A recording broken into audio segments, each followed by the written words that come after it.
That line wouldn't mean much to most people. But standing there, in the back room of the auto repair shop with grease on my hands and the smell of burnt coffee hanging in the air, it landed differently. It wasn't the words, it was how she said them. Soft, low, like a secret she was tired of keeping. I'd only known her for a week then. Her name was Nadia, and she came in on a Tuesday afternoon to pick up her cousin's car. I remember because she didn't belong in a place like that. Polished nails, crisp white shirt, perfume that somehow managed to cut through the smell of oil and rubber. She carried herself like she didn't need to prove anything. I think that's what threw me off. Most people here tried too hard to be heard. She didn't have to. She smiled at me in that polite, half-distracted way adults do when they think you're just another kid doing his job. I handed her the invoice, pointed at the total, and tried not to stare at the way she kept tapping her ring against the counter. Steady, rhythmic, and patient. She wasn't wearing a wedding band, but the gesture felt like a leftover habit. When her cousin, the owner of the car, joked that I should give her a discount for looking like that, she rolled her eyes and said, "He looks too young to know what that even means." I laughed, too quickly, and dropped the pen. That was the first time she looked at me properly, like she'd just realized I had a face. She started stopping by every few days after that, always with a reason, something small, something that didn't need her presence. Once, to drop off a forgotten umbrella. Another time, to ask about that sound the car was making again. But she never seemed in a rush to leave. She'd stand near the doorway, tracing circles on her coffee cup, asking questions that didn't need answer. Do you ever get tired of this smell? Do you fix the same cars over and over? Do you ever feel stuck here? I didn't know what she really wanted to know. I just liked that she asked. Sometimes she'd sit on the bench near the window while I worked. She'd read something.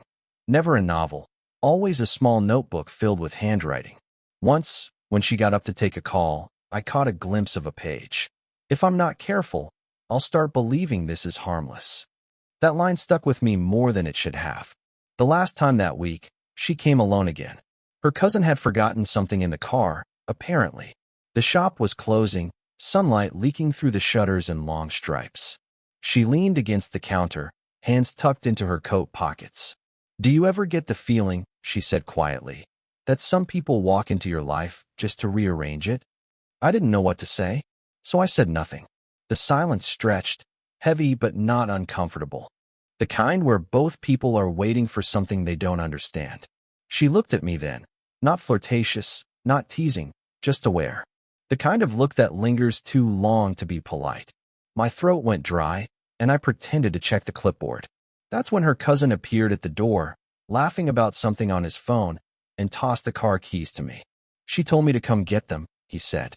"But she insisted on coming instead. Said you'd take care of it." Nadia's jaw tightened, but her cousin just grinned and added under his breath, "Nothing about me is innocent." I don't think he meant it the way I heard it, but I can still see the way her eyes flickered in that second. Guilt, amusement, something else. She didn't explain. She just said softly, "Good night," and walked out into the fading light. That was 3 months ago, and I still catch myself turning whenever the door opens, like she might walk in again. Coat half-buttoned, eyes unreadable, pretending it's harmless. ChatGPT said. She came back 2 weeks later, pretending it was about the car again. This time, the air between us already knew too much. The morning had been slow, the kind of dull gray that made even the clock tick louder. I was halfway through tightening a bolt when I heard her voice. Low, steady, unmistakable. "Hey, I didn't think you'd still be here." I looked up, and she was standing by the doorway again, her hair slightly damp from the drizzle outside. No makeup this time, just tired eyes and a soft sweater that didn't belong to her usual polished world. She smiled faintly, like an apology she didn't say. "I think the windshield wipers stuck," she said. "Or maybe I just needed a reason to drive." I wiped my hands on the rag, trying not to let the surprise show. "I can take a look." She nodded, following me to the car. The rain had left tiny silver beads across the hood. She ran her finger through them, drawing a line before quickly pulling her hand back, as if she'd touched something she shouldn't have.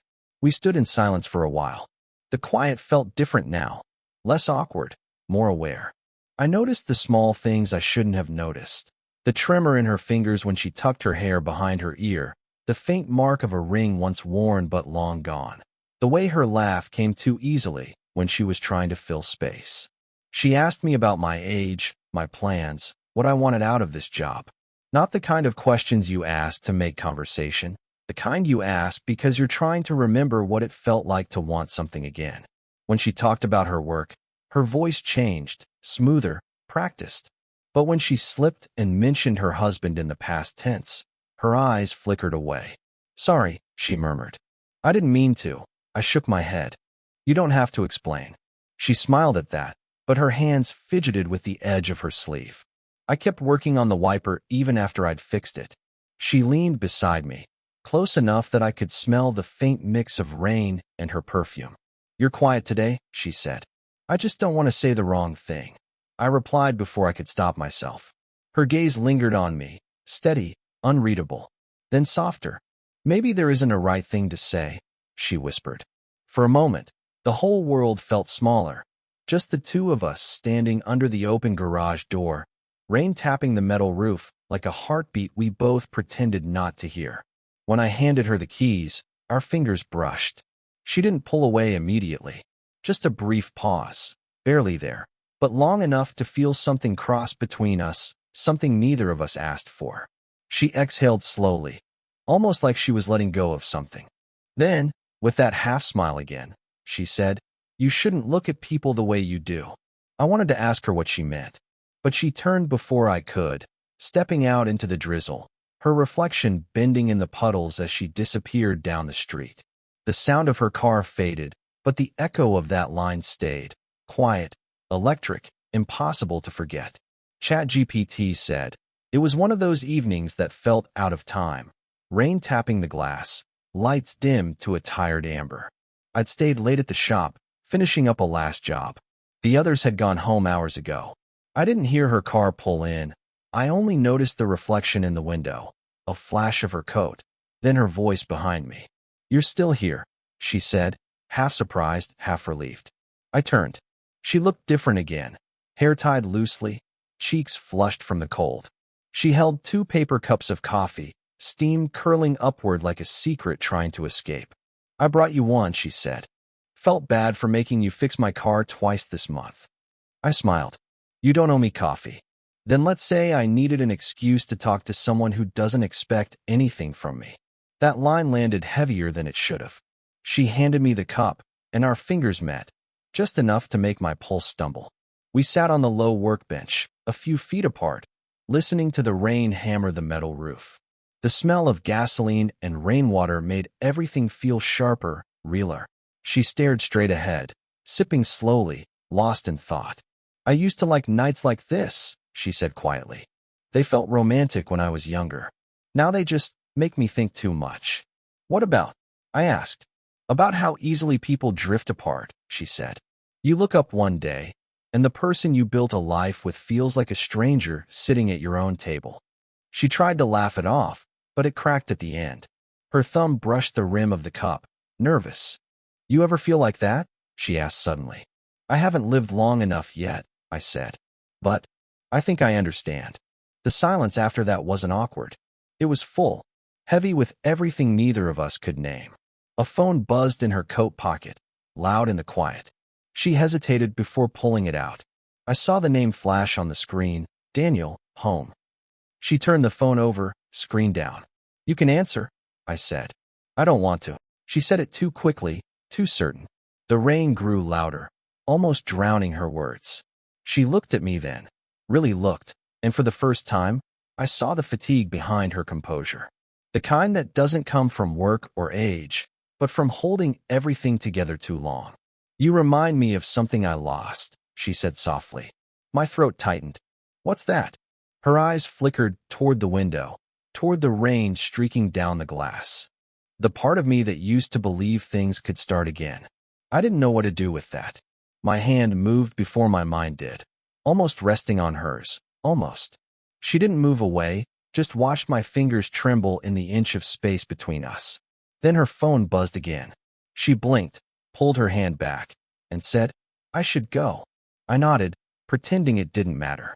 As she walked out, The storm cracked open the sky, lightning cutting the room in half for a second. She turned in the doorway, rain blurring the edges of her face. "Next time," she said, barely audible, "don't stop yourself." But I did. And that's what kept me awake the rest of the night. She walked into the shop on a Thursday evening, after closing, after everyone had gone. I was sweeping the floor, lights half off. When I saw her standing there, framed in the doorway's weak light, I felt the air shift. She didn't speak at first, just stood, one hand still on the door, as if she might change her mind. I could see the hesitation in the way her fingers tightened around her keys. "I didn't know where else to go," she said finally. Her voice was quieter than usual. No perfume tonight, no armor. Just a woman who looked like she'd been trying not to cry for hours. I nodded toward the workbench. "You can sit." She shook her head. "I don't want to sit. If I sit, I'll start talking. And if I start talking, I don't know where it'll stop." So we stood there, a few feet apart, the silence thick and trembling. Outside, the night was heavy and still. "After a while," I said, "you don't have to pretend with me." She laughed under her breath. "That's exactly the problem, isn't it?" "What do you mean?" She stepped closer, not enough to touch, just enough for her voice to drop. "You look at me like you already know what I'm thinking. Like I'm not allowed to hide anymore." I swallowed hard. "Maybe I just see you." She met my eyes then, really met them. The kind of look that feels like it's undoing something inside you. "You shouldn't," she whispered. "It's not fair to either of us." I didn't plan to. Neither did I. We both went still. The hum of the old fridge in the back was the only sound. Then she said it. The thing we'd both been circling for weeks. "What are we doing?" Her voice wasn't sharp. It was exhausted. Scared, maybe. Like she was asking herself the question, too. I wanted to say something. Anything. To make it make sense. But there was no right word for the space we'd built between glances and unspoken things. She took a step closer, the edge of her coat brushing my arm. I could feel the warmth of her, the electricity of almost. "I tell myself this is harmless," she said quietly. "But every time I leave, I feel wrong." I didn't breathe. Her eyes glistened in the dim light, tired and searching. "You don't understand what this does to me," she whispered. "You make me remember who I used to be." I wanted to reach for her, but my hands stayed still. Maybe out of fear. Maybe respect. Maybe both. She took another step back, her voice shaking. "I can't keep walking into this place like it's nothing." "Then don't," I said, even though the words cut as I said them. She nodded once, looking at the floor. "I wish I'd met you when I was allowed to want something." And with that, she turned, opened the door, and disappeared into the night, leaving behind the faint echo of everything we couldn't say. ChatGPT said, I didn't see her for almost a month after that night. The air felt different without her. Too still, too easy to pretend nothing had happened. Then one morning, the mail came in a small brown envelope with my name scrawled across it in handwriting I recognized instantly. Inside was a folded note and an old photo. The photo was faded, two people standing beside a red car, smiling. She looked younger, maybe my age. The man beside her wasn't her husband. The note said only, I thought I buried this part of my life. Turns out I just left the door open. I didn't know what to do with that. I sat at the counter, turning the picture over in my hand until the grease smudged its edges. Later that afternoon, she walked in. No warning, no hesitation. Just walked straight up to me like she'd made a decision she didn't like, but couldn't take back. You got it, she asked. I nodded, showing her the photo. She exhaled, relief and dread in the same breath. That was a long time ago, she said. He was my brother's best friend. We were close. He died in a crash. I was the one driving. The room went silent, even though the machines were still humming. She looked away, jaw trembling just enough for me to notice. I told myself I could move on if I never looked at this picture again, she said. But then I met you.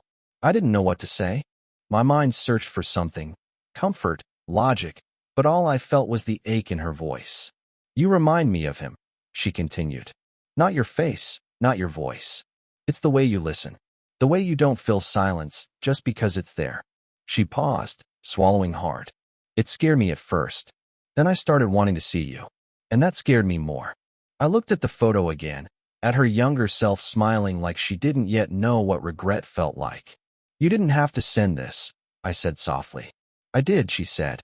"I needed you to know why I keep running hot and cold. Why I walk away before you can ask me to stay." Her voice cracked at the word stay. She blinked fast, like she was holding back the tide. I wanted to tell her it was okay, that I wasn't trying to replace anyone. But something told me she already knew. "I don't want you to feel sorry for me," she said finally. "I just needed you to see that I'm not someone you can fix." I nodded. "I never wanted to fix you." She gave me a look I still can't describe, part disbelief, part relief, part something she didn't want me to notice. Then she reached for the photo, hesitated halfway, and instead let her hand rest on mine. "Just for a second. You're the first person I've told," she whispered. "Please don't make me regret it." Her hand trembled as she pulled away, and even though she left right after, I swear I could still feel her pulse against my skin long after the door closed. It happened quietly, like something that had already begun long before either of us admitted it. A few days after her confession, she stopped by again. No pretext this time, no broken car or borrowed excuse. Just her. She stood in the doorway, the late afternoon light cutting a soft halo around her. "I was driving nearby," she said, though we both knew that wasn't true. I just nodded. "You can come in." She did, slowly, like she was testing the air for danger. We didn't talk at first. She watched me finish what I was doing, tightening a belt, wiping down the counter, pretending not to notice the way her eyes lingered on every movement. When I finally looked up, she smiled, barely. "Do you ever think about leaving?" she asked. "Sometimes." "What stops you?" I shrugged. "Maybe I'm waiting for something that makes staying worth it." Her lips parted like she wanted to answer, but she just nodded and sat down on the workbench. The same one where we'd shared coffee weeks ago. The same one where we'd said too much and not enough. "I keep trying to stay away," she said after a long silence. "But every time I do, I feel like I'm walking in circles." I put down the wrench, then stopped walking. She looked up. Her eyes were tired, but not sad, just full. "You make things sound so simple. They only feel complicated when we lie about what's already true." Her laugh came out shaky. "And what's true?" "That this," I said quietly, motioning between us, "stopped being harmless a long time ago." She didn't argue, didn't even blink. Just let the words hang there between us, soft and undeniable. After a while, she stood, stepping closer. Not a deliberate move, just natural, like gravity finally doing what it's supposed to. She was close enough now that I could see the faint line at the corner of her mouth when she breathed in. "I don't want to ruin you," she whispered. "You won't," I said. "We're already past the part where pretending saves anyone." For a long moment, we just stood there, her hands at her sides, mine clenched around nothing. The smell of oil and rain still clung to the air. Then, quietly, she reached up and rested her forehead against mine. It wasn't a kiss. It wasn't even a touch meant to last. Just a moment suspended in stillness. Honest, fragile, necessary. I could feel her heartbeat against the small space between us, uneven and human. "I can't promise anything," she said, barely audible. "I'm not asking you to." Her hand came up then, brushing my cheek. An unsteady, fleeting gesture that carried more truth than any confession could. We stayed like that for a few breaths, the world outside fading into the hum of machines and the faint sound of rain starting again. When she finally pulled back, there was no drama, no breaking point. Just two people who had run out of ways to lie to themselves. She whispered, "Maybe this is enough," and I knew she didn't mean forever. But for that moment, it was. It's strange how certain moments outlive everything else. Not the big ones, the quiet ones. The smell of rain on her coat, the sound of her laugh breaking through a heavy silence, the way she said my name when she thought no one would ever hear it again. It's been months now. The shop looks the same, but it doesn't feel the same. Every corner carries a memory, a ghost of what was never supposed to happen. Sometimes I still catch myself glancing at the door when it opens, half expecting her to walk in. She never does. And somehow that's okay. People like to think love is about promises, about holding on. But what I learned, what she taught me, is that sometimes love is what happens when you finally stop trying to control it. When you let it exist exactly as it is. Messy, temporary, alive for the moment you were both brave enough to share it. I still remember our last conversation. She didn't say goodbye. She just said, "You'll be fine." And I believed her, even though I didn't want to. Because she didn't mean without her. She meant with myself. That's the part one never saw coming. That what we built, quiet and fragile as it was, wasn't really about being together. It was about seeing ourselves clearly for the first time. She found something she thought she'd lost. I found something I didn't know I needed. Stillness, patience, the kind of understanding that doesn't need words. Sometimes I replay the night she rested her forehead against mine. There wasn't a declaration, no promise of tomorrow. Just two people who had run out of lies and were brave enough to be honest for a few breaths. I used to think that wasn't enough. Now I know it was everything. I've seen her once since then, across a cafe window on a busy street. She didn't notice me, or maybe she did and chose not to show it. Her hair was shorter, her smile quieter. She looked lighter, and that was enough. I paid for my coffee, stepped outside, and didn't follow her. For the first time, I didn't need to. Because some stories don't end, they settle. They become part of the air you breathe, the music in the background of ordinary days. You carry them, not like a wound, but like a reminder. That connection doesn't have to last forever to be real. And if I ever see her again, I don't think we'll talk about what happened. We'll just nod, maybe smile, knowing we both survived it. And that, somehow, is its own kind of love. If this story made you feel something, let me know in the comments. Would you want more stories like this?